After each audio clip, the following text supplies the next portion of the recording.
Finspan, published in 2025, a re-implementation of Wingspan.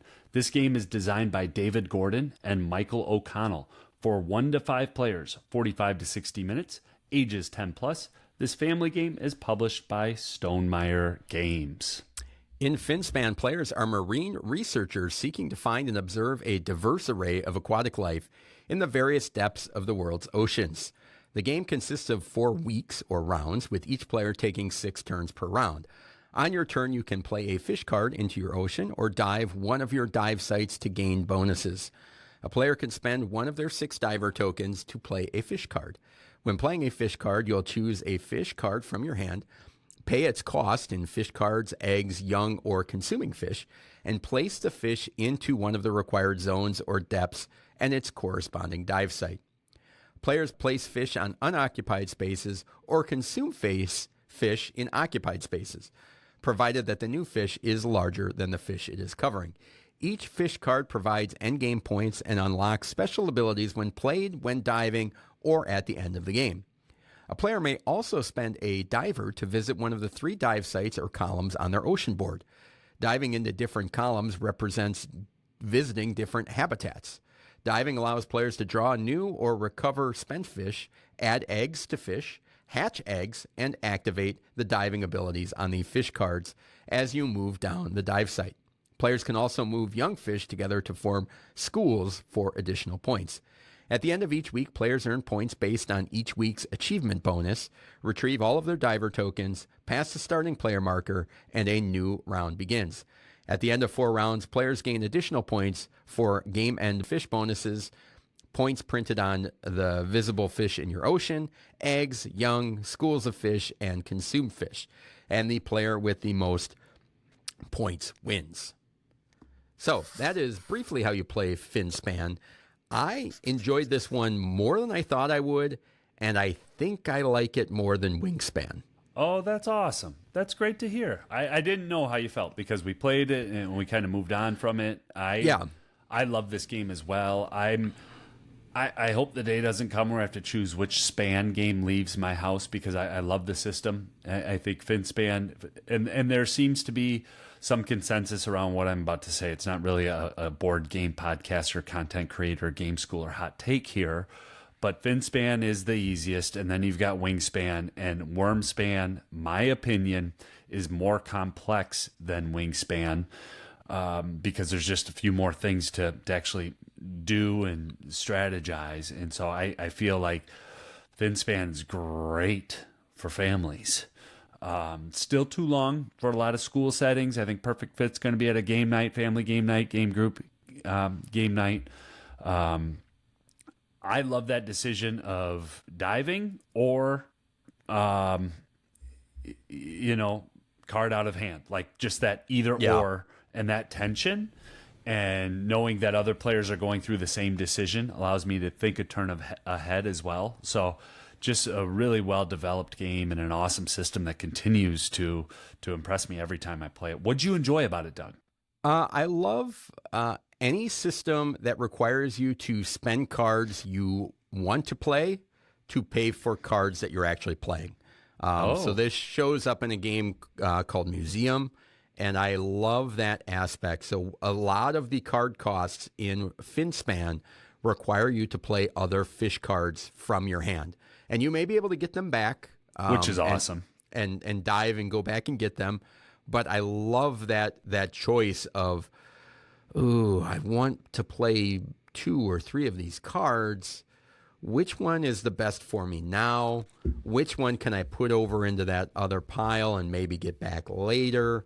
That decision is really fun for me because it's hard. It's the thing that doesn't necessarily add AP for me anyway, but it's like I'm not sure which one of these I should do. Yeah. And you just have to do it. And it's like it doesn't become easier as the game goes on.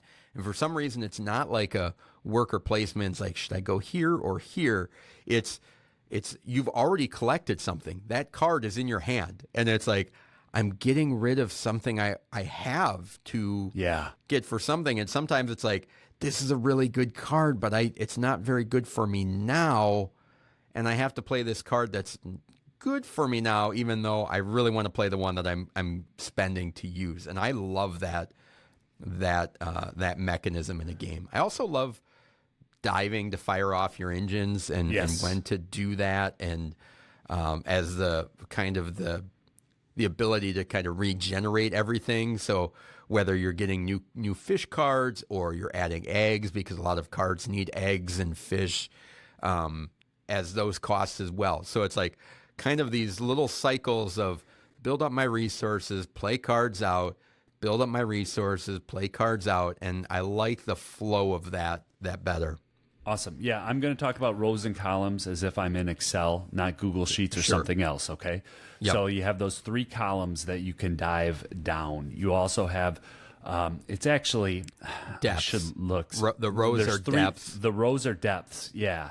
And the columns are habitats.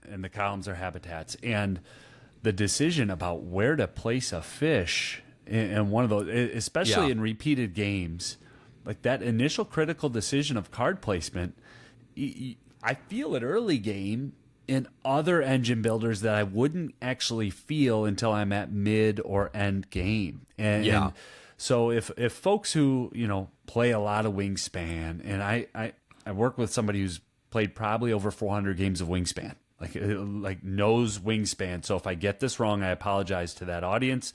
And I'm sure our Apple Podcast rating will go down to like a 2.7 from whatever it's at. But are you familiar with the Ravens strategy in Wingspan, Doug? Like if I say that tucking of cards. Yeah, you're going to tuck cards and score a bunch of points, right? And anyone who's played more than one game of Wingspan knows like we can't let them do that. We'll be in trouble.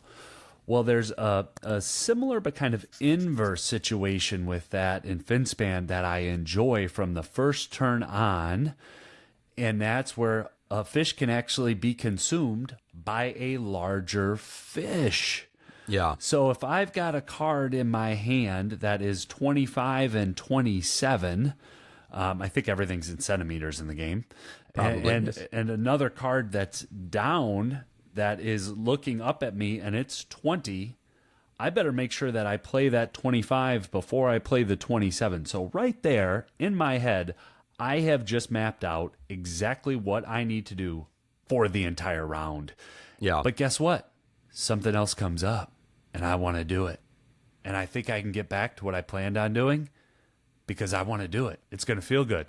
And so I go down one habitat. It's like, oh, yikes, I got to try to get back over. How am I going to land eggs? How am I going to connect that school? All of those pieces in this game just work together really, really well. And this was one that if you go back and listen to when it first came out, I was probably kind of cynical and like, oh, like we need another span game. I've got Wingspan. I've got Wormspan. You could probably find some sound bites of me where I wasn't being the as kind as we normally are here at the Game Schooler podcast. Sure. Well, I'll tell you what, this is good. This is great. I loved it enough to go out and get it, bring it over to game night, make sure that we get it played. So went a little long there on it. Go ahead, Doug. Yeah, I think the interesting thing you had mentioned there was that when you go diving to a site, you actually you pick a column, a habitat, and then you go through each depth kind of in a row. And there is an engine building element to that of order of operations. Yep. And in one game worked out great for me. The other game I did that dive and I'm like, oh yeah, these are in the wrong order because now I'm generating what if you don't have a fish there? A whole bunch of stuff that I can't take care of. So there's some cool things to be thinking about. I thought the gameplay is actually a little bit more intuitive than Wingspan as well. And in the idea of not only thematically, but just, oh yeah, this makes sense. If I want to play a card or I want to dive, like those that binary option of one or the other every turn just made it a lot easier for me to kind of get up and going and feel like, oh yeah, I know exactly how this game works very quickly. Well, and playing Wingspan helps with that too, right? Sure. The system, the framework that it's built around couple things that we didn't mention that I do just want to touch on because you are listening to a review of Finspan here. The production is what you would expect from Stonemaier Games. It's fantastic. The art is absolutely beautiful. And this company continues to do things that, as a gamer, really bring subtle hints of joy. Your player mat is a little bit long and a little bit narrow, but 4 people can play at. You don't have to be on a ping pong table for 4 people to play Finspan. Sure. I mean, like the details are just in the box. Last thing I just want to mention, game plays very differently at 2 players than at 4 players. At 2 players, it's going to be back and forth, but there are cards in the game that I should have brought the actual verbiage, but that impact all other players at the table. So basically giving bonuses to other players at the table. Yep. I play a card and it's awesome for me, but it also gives somebody else a little bit of something. When you are playing at 4 players and 2 of those cards get played off turn, all of a sudden it's like, whoa, not only am I going to be able to hatch that fish over there on my turn, but now I can actually form a school, which I didn't think I was going to be able to. And I like that flow in a multiplayer game because it doesn't allow me to just plan out a whole round and then go, yeah. You know, I have to be a little bit tactical, and that's not quite there in a 2-player game. 2-player is just more of a back and forth, a duel. You get into the, and I haven't played it at 3. I've played it at 2 and I've played it at 4. So Sure. I just wanted to mention that. Very, very different feel at the 4-player count than the 2. I enjoyed both. I love both. Yeah. And this is a game that I don't see it leaving my collection. I really enjoy Finspan. Yeah, so if you're looking for a game that's maybe a little bit simpler to get to the table and up and running, maybe a little bit faster, a little bit less AP, give Finspan a try from Stonemaier Games.